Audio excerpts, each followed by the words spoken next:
All right, come back here again.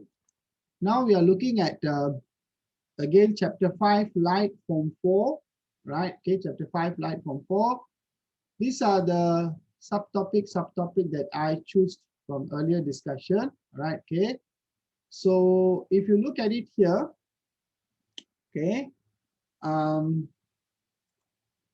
look at it here, you're going to look at explain why a piece of paper burns when placed under a convex lens aimed towards hot sun rays. Okay, you should understand the basic idea of this question. The basic idea of this question is that when you look at the convex lens here, okay, the convex lens is actually getting the light rays from the sun, which are parallel because it's from very far distance.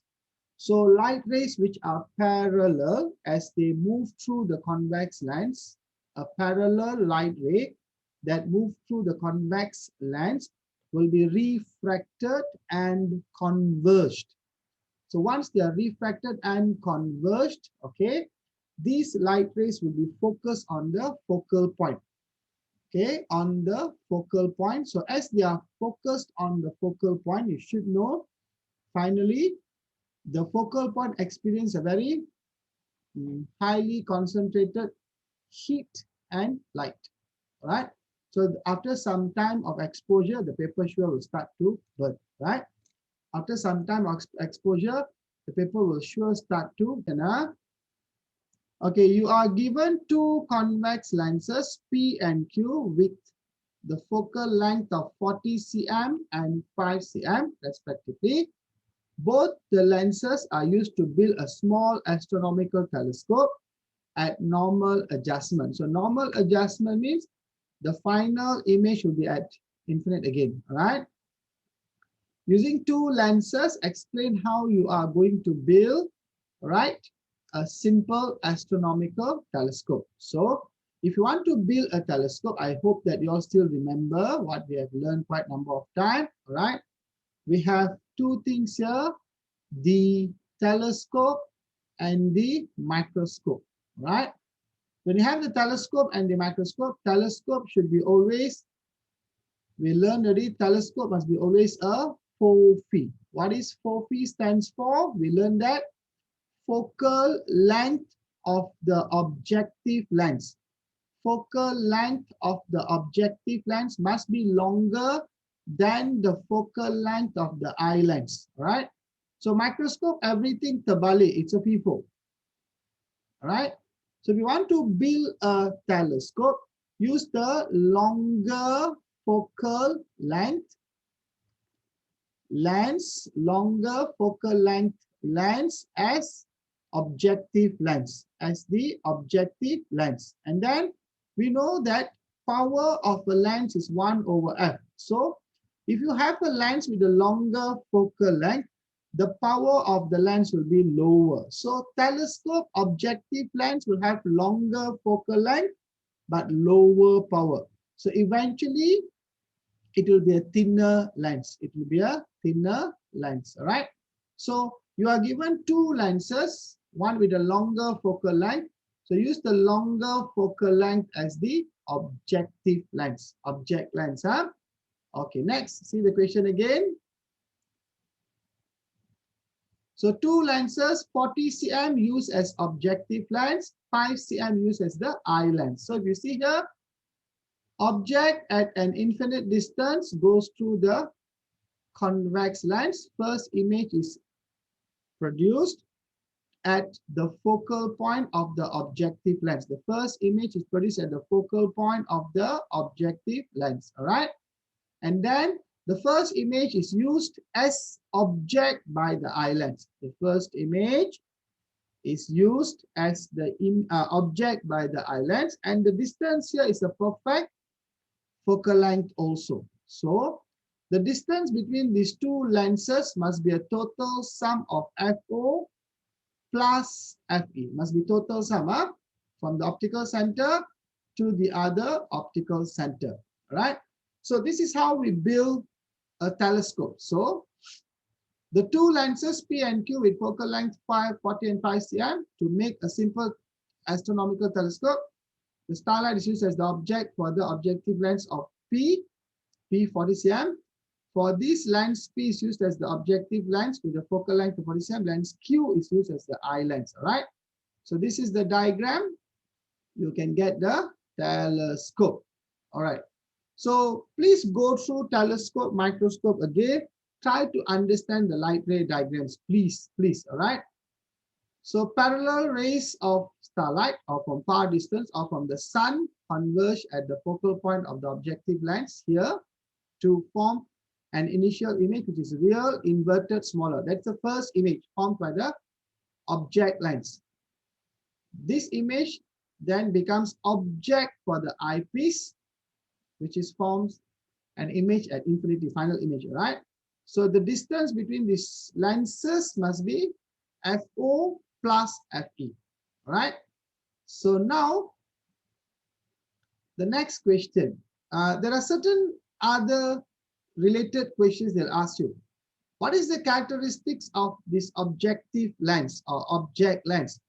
Thinner, wider diameter, thinner, wider diameter. Why wider diameter? So that it can allow more light rays to enter, wider angle to view.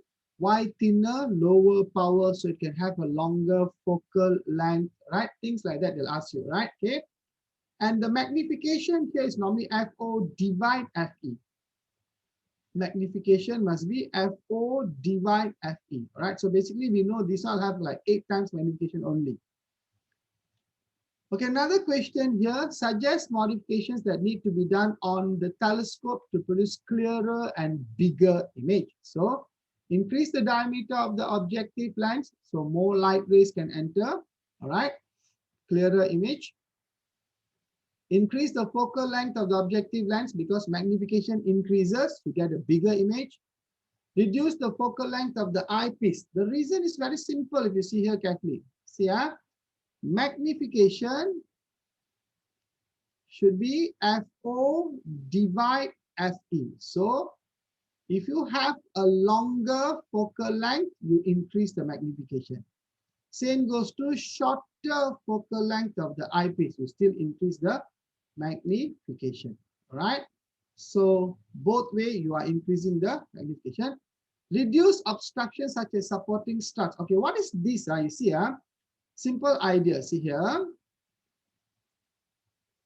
Okay, this is the telescope, right? Basically, the light rays are coming from here. The light rays are actually coming from here. The light rays come from here.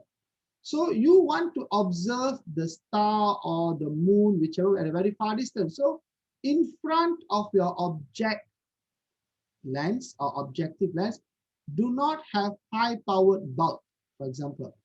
You should not have high-powered bulb like a street bulb, okay? Like any buildings, very high-powered light during night time. These are the one disturbing the light rays that comes from the object. So this is called a disturbing struts. So sometimes in a higher term, they call it as a pollution, light pollution, they call it, right? Okay. So we do not want that. Okay, next.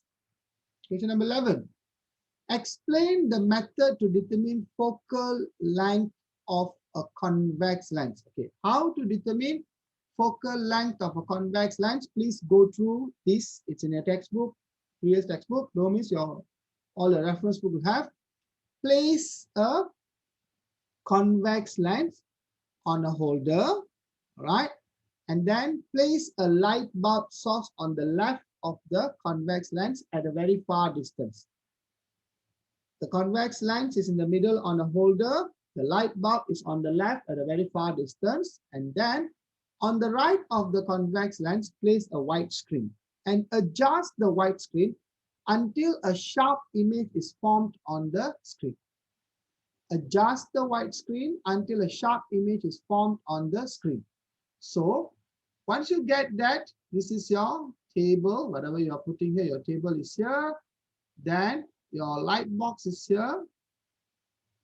Okay, light box is here. This is the light box. Okay, then the lens should be here. The lens at a very far distance, somewhere here. The lens is here. This is your convex lens. Okay, it is placed on a holder. Holder is so it's static. The convex lens is not moving. And then finally, you place your screen here. Your white screen is here, and this white screen must be adjusted. So the white screen is adjusted until, right, you get a sharp image, right? So the white screen must be moved front and back until you form a sharp image here. So when you get a sharp image on the screen here, the distance between the center of the lens